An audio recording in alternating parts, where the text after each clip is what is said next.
வாய்ப்பே இல்லைன்னு சொல்லி அவர் அவர் அந்த பதவியை சொல்லி தான் அவர் இந்த பதவியை வந்துட்டார். இல்லைன்னா அந்த பதவி சொல்லணும், அந்த பதவியை எடுத்துக்க மாட்டாங்க. அவர் அவர் அவர் எங்களுக்கு கொஞ்ச நாள் தனியாக என்ன சொன்னார்னு எங்களுக்கு தான் தெரியும். அதை புதுசா பதவிக்கு வந்துருக்காரு, அவர் பதவியை காப்பாற்றிக்கிறது சொல்றாரு. வேற என்ன சொல்றாரு? பாஜக அதிமுக கூட்டணியோட ஒரே கொள்கை தத்துவமும் கொள்கையை வந்து திமுக வரவேற்கிறாங்க கொள்கையை முன்வச்சுதான் நாங்கள் வந்து அவங்க கொள்கையெல்லாம் சரி. அமைச்சர் கூட்ட அமைச்சரவையா தனி அமைச்சரவையான்னு அவரை சொல்லு. அதுக்கப்புறம் எங்ககிட்ட வர சொல்லுங்க. அவங்களுக்குள்ள இருக்கிற பிரச்சனையை முடிச்சுட்டு வர சொல்லுங்க. தொடர்ந்து வந்து கூட்டணி இந்த ஊர்ல எவ்வளவு காரியம் நல்ல காரியம் நடக்குது அதெல்லாம் கேட்டு அதையே கேட்டு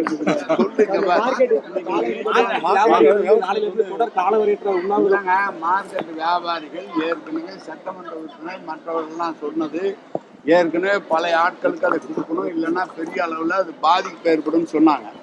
அதனால நான் கேட்டது அவங்ககிட்ட தற்போது என்ன வாடகை பிடபிள்யூடி நிர்ணயிக்கிறாங்களோ, பொதுப்பணித்துறை நிர்ணயிக்கலாம், அந்த வாடகையை கொடுத்தா நீங்கள் எடுத்துங்க அப்படின்னு சொல்லி கொடுத்தோம்.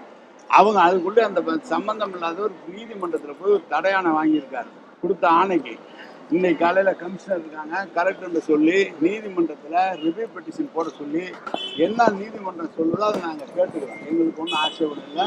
நீதிமன்றம் என்ன சொன்னாலும் அதுபடி நடக்கும். ஆனால் எங்களால் தடைப்படலை. இந்த ஊரில் இருக்கிற பொது நிறுவனங்கள் வியாபாரிகள்லாம் வந்து என்ன சொன்னாங்க, எங்கள் பொழப்புலாம் நாங்கள் தானே இங்கே தானே இருந்தோம் அப்படின்னு கேட்டதுனால அதை கொடுத்தோம். எங்களுக்கு ஒன்றும் ஆட்சேபம் இல்லை. இப்போ தற்போதைய வாடகையும் கொடுக்குறோம் நாங்கள், அதனால கொடுத்தோம். இப்போ நீதிமன்றம் என்ன சொல்லுதோ அது இப்படி நடவடிக்கை. அந்த பேச்சுவார்த்தை எதுவும் இல்லை, இன்னைக்கு காலையில் வந்து பார்த்தாங்க, என்னை பார்த்தாங்க. நான் சொன்னேன் எங்கள் பேரில் எதுவும் இல்லை, நீங்கள் கேட்டீங்க, முதலமைச்சர் உங்களுக்காக கொடுத்தாரு, திறந்து வச்சார் வந்திருந்து. நீங்கள் அதை வந்து யாரோ ஒருத்தர் சம்மந்தம் இல்லாத ஒரு நீதிமன்றத்தில் தடையாணை வாங்கியிருக்காரு. தடையாணை விலக்குவதற்குரிய அனைத்து நடவடிக்கைகளும் எடுக்கப்பட்டிருக்கிறது. நீதிமன்றம் என்ன உத்தரவிடுகிறதோ அது மாதிரி நடக்கும். ஆய்வு பண்ணிருக்கீங்களா? முன்னேற்பாடு பணிகள் எதுவும் பார்த்துருக்கீங்க? அது இன்னைக்கு கலெக்டர் சொன்னாங்க 8ஆம் தேதி வந்துடுவேன். நான் 5ஆம் தேதி இங்கே வந்து ஜாப் ஃபேர் நடத்துகிறாங்க.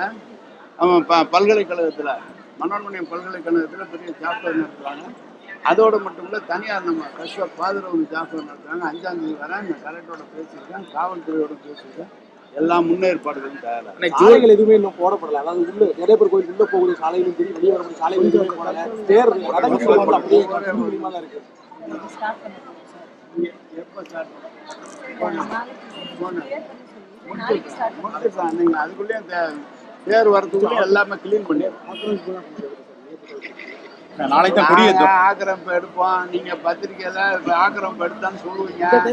ஏங்க நீங்க நாங்க முன்ன போனா சொல்றீங்க, சின்ன வந்தாலும் சொல்றீங்க.